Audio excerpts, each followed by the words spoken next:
The Matara short course enduro was conducted by the Newcastle Motor Racing Club at the Ringwood Circuit off the Pacific Highway north of Raymond Terrace. A number of classes of off-road vehicles took part in today's event, conducted over a 3.8 kilometre course. There were the buggies and the sedans, but most interest was in the modified versions. The drivers provided plenty of entertainment today, and a lap record was broken by the outright and open class winner Neville Boys, who did the course in 3 minutes and 20 seconds.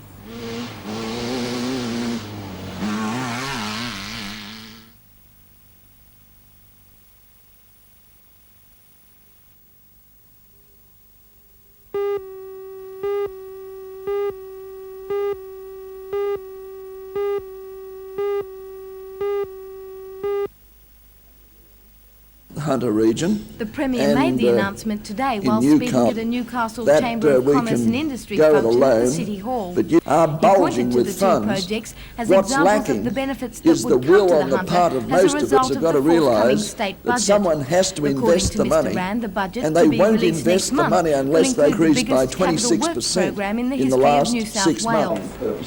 At a press conference later, the Premier released details of the $43 million expansion of Glenbourne Dam. The existing dam height of 76 metres is to be lifted to 100 metres, more than doubling the storage capacity. Preparatory work on the site will commence within a few weeks, and the contract for the construction will be awarded early next year.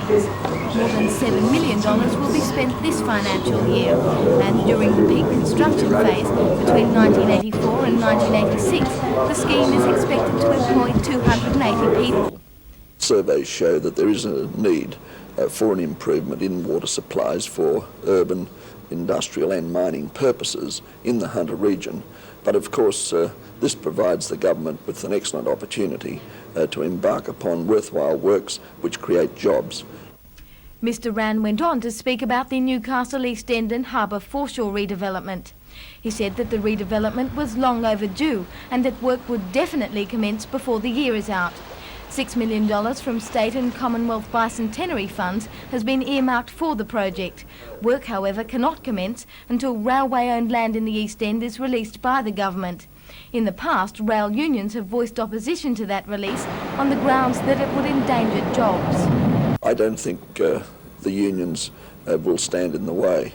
I've spoken with the Minister for Transport, Mr Cox, this morning, and he assures me that we, that is the government, will be in a position to hand over the railway lands that comprise Stage 1, at least by the beginning of 1984, and there's a chance that we could do it earlier. After all, this East End development is going to mean a great deal to Newcastle. It's going to mean a great deal in terms of the facilities available to the public, and that's the working men and women of Newcastle, and it's going to mean a great deal by way of job creation. And for the life of me, I don't believe the unions will stand in the way of it.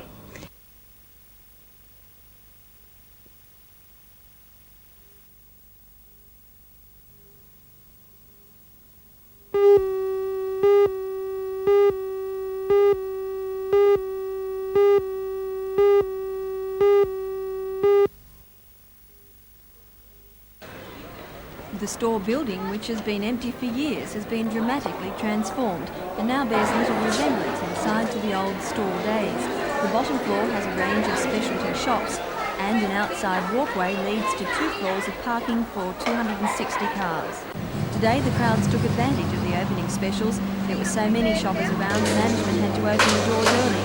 The finishing touches are still being made, and some retail space is empty, but there is still a lot to attract the shoppers today, like watching bread being baked, and there are plenty of attractions for the kids. Charlestown certainly has its supply of shopping centres now, with this new development and existing ones close by.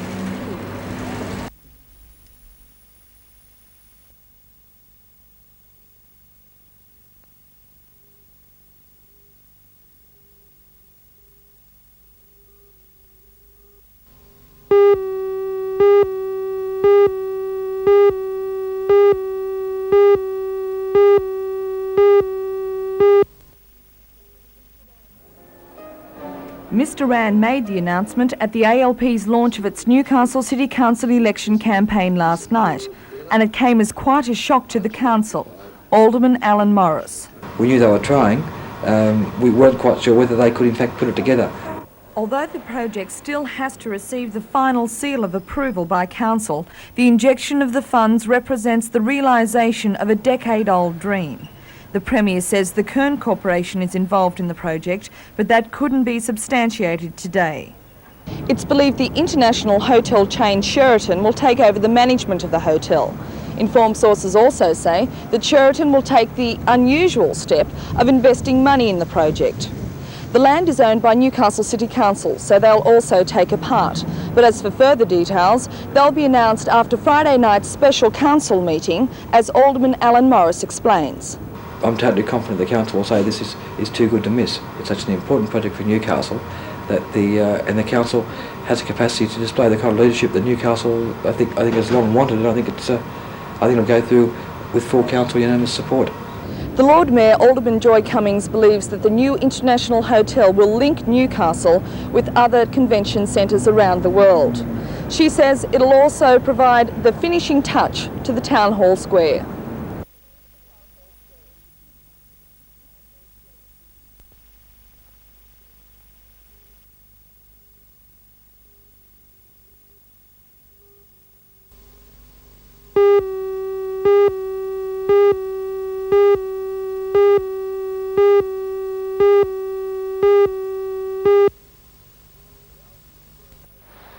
The reality of a world oversupply of coal has again reared its head. This time, executives of Japan's electric power development company have told mining companies they need to cut back by 40% on tonnages already contracted.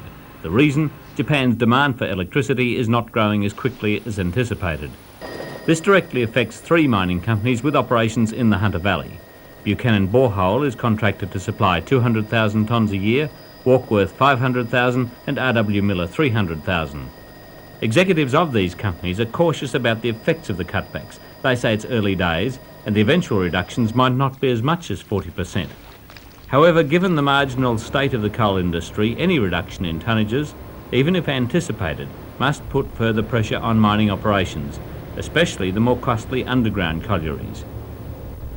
However, the bottom line of this story is not as gloomy as it might seem, because leading coal industry executives say they're still confident that Newcastle's record coal exports of the last 12 months will be at least matched in the next year. Probably there'll be a modest increase.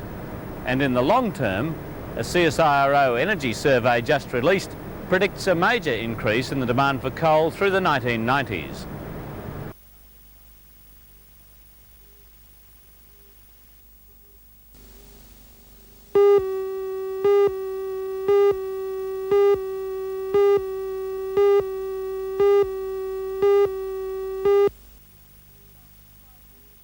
With $3,500 million spent on the state health system each year, it's important to eliminate waste and duplication and to have the most efficient system possible. That's the motivation behind the report that was released in Newcastle today. The report recommends 89 unoccupied acute beds are to close, which will bring the overall occupancy in non-metropolitan Hunter to the target of 76%, the redesignation of 159 acute beds to long-term nursing care, rationalisation of some services to the larger hospitals, relocation of 241 nursing home beds to areas of need, and role changes in hospitals to increase safety and improve quality of care. The report points to the funds that are being wasted because long-term patients are occupying acute beds. The difference in cost between an acute bed and a nursing home bed is $80 per patient per day. The report says although the average bed occupancy in many country hospitals is low, exceptions must be made for isolated areas. It's been recommended that no hospitals in this region should be closed, but that their roles should be changed. Maitland, for example, should be a referral centre for the coalfields and Upper Hunter, according to the report, and a 30-bed inpatient psychiatric unit should be established. Increased numbers of nursing home beds should be established in Merriwa, Curry, Dungog, Clevedon, Singleton, Muswellbrook and Gloucester. But this will be done at the expense of Cessnock, which has 2.5 times the number of nursing beds necessary. All in all, the non-metropolitan Hunter region hasn't fared too badly compared to other areas. For example, in the Central West, it's been recommended that 256 beds be cut, while here it's only 89. It seems that the main emphasis of the report is on the relocation and reclassification of nursing home beds to save money and also to allow elderly people to be closer to their family and friends.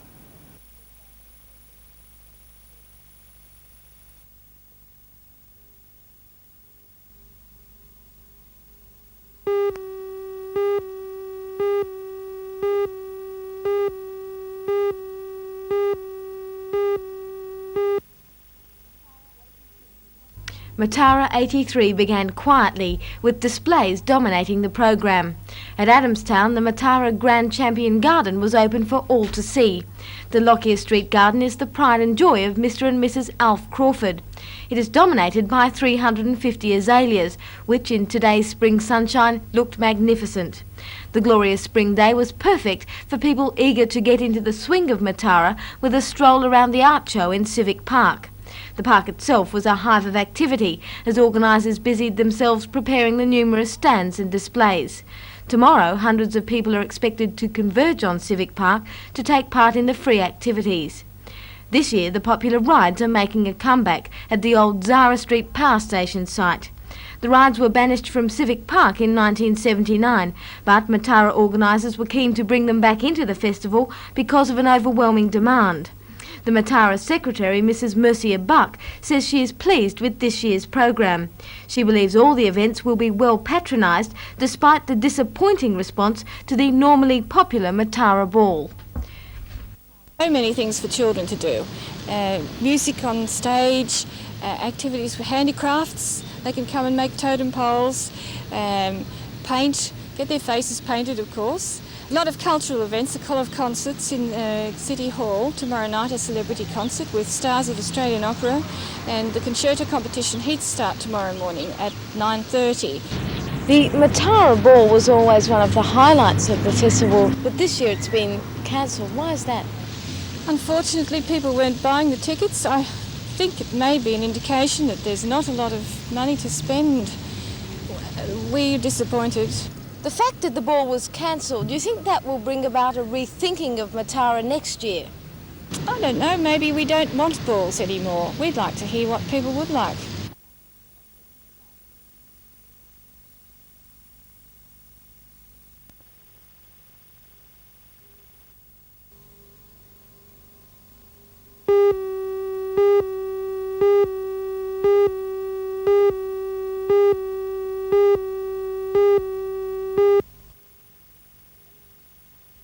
Yitzhak Shamir's election as party leader has surprised no one. From the moment that Mr Begin announced on Sunday night that he would retire, Shamir had been the favourite. His only real challenger was Deputy Prime Minister David Levy. The 69-year-old Shamir is regarded by most observers as a stopgap leader, by Israel's president to form a new government. For the leadership of the ruling Shamir is 69, Polish-born, like Begin was an underground fighter in Palestine. He's one of the last of Israel's founding generation and has been Begin's close friend. And he has stated quite clearly that he holds Begin's political views as well. It will be the continuation of the policy of Prime Minister Begin. Shamir's political track record is conservative. He supported the Israeli bombing of Iraq's nuclear reactor in 1981 and the 1982 invasion of Lebanon. Shamir was also implicated in the Beirut massacre of Palestinian refugees, failing to act on reports of the slaughter. He must now win a confidence vote in the Israeli parliament before he can take office as Prime Minister.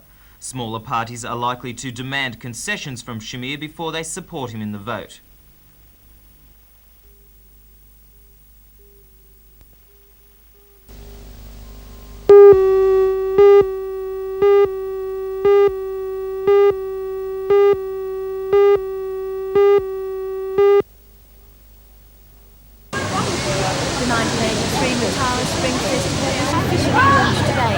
The Lord Mayor first of all, on new look, and that's there's a lot to this year. It's gone right up, and I think Newcastle and people are now in the Ray Ward, all the committee, all the people that have worked so hard. Well done, and I have much pleasure in declaring the 1983 Matara open and wish it success. Today's events in Civic Park attracted the young and young at heart. The normally quiet park was brought to life with music and theatre, and judging by the smiles, the rain didn't dampen anyone's enthusiasm. In nearby Lehman Street, visitors to the city were given the opportunity to take a step back in time. The street was transformed into an open-air market, offering a selection of good old-fashioned wares. Another Matara event with old world appeal was the antique fair at the Broadmeadow Basketball Stadium. The fair, organised by the Newcastle Antique Bottle Club, featured a display of 200 bottles and 40 antique stalls. The highlight, however, was the exhibition of antique cameras. The display features a variety of photographic equipment and photographs from the past. This album of scenes in Constantinople dates back to 1869. It's so valuable and so fragile that it is kept under lock and key. At Newcastle High School, the stars of the future gathered for the Matara Dancing Eisteddfods, organised by the Adamstown Lions Club. 1,800 young dancers will compete in the Eisteddfods, which will run throughout the Matara Festival. Today it was the very young entertainers who took the opportunity to show off their talents. In City Hall, classical music enthusiasts were well catered for with the first heat of the Matara Concerto competition. Away from the rain, for some it was the perfect start to Matara 83.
There's one problem which is dampening the spirits of this young group. They've still to raise more than $100,000 to finance their trip. We need some money, and the idea is that anyone wants to send money, we're ready to take it. What if you don't get the money? You're still going? We will get the money. I'm quite confident there. We've got a lot of things in the pipeline. We've got marches and concerts and bumper stickers, a lot of things to sell within the next 2 or 3 months. So we will be there on January 2nd, 1984 in California, representing the Newcastle 100 region, and they will be darn proud of us.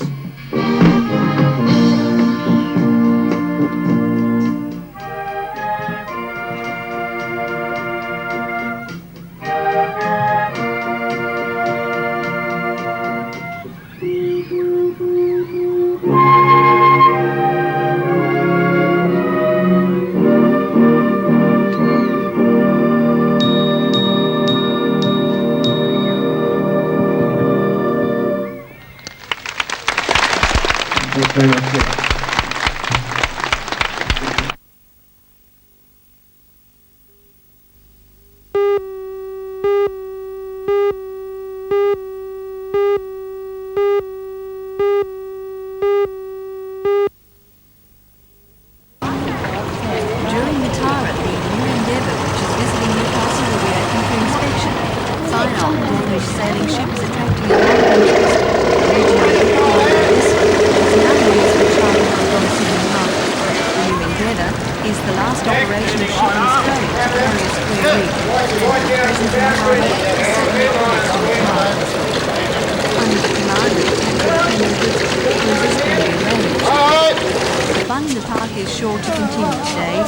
Some of the activities have attracted outside interest.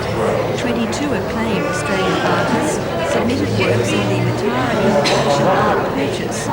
3 pieces have been chosen for Region Art Gallery's permanent collection at a cost of $10,000. They are Blitz by Robert Boynes, Electra by Gudda Chrisman and Moon Blue by John Peart. 3 local artists, Frank Kelpland, John Martin and Max Waters, were also invited to submit works.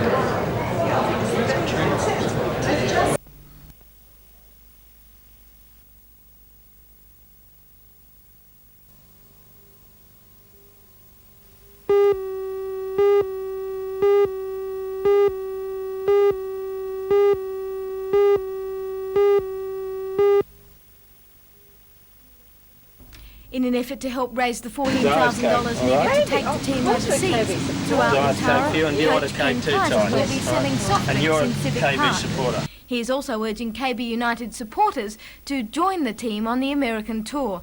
We'll be the first Australian team to play in America, and the San Diego Sockers have arranged an indoor tour which takes in 4 teams: the San Diego Sockers, Newcastle United, the Baltimore Blasts and the Golden Bay Earthquakes.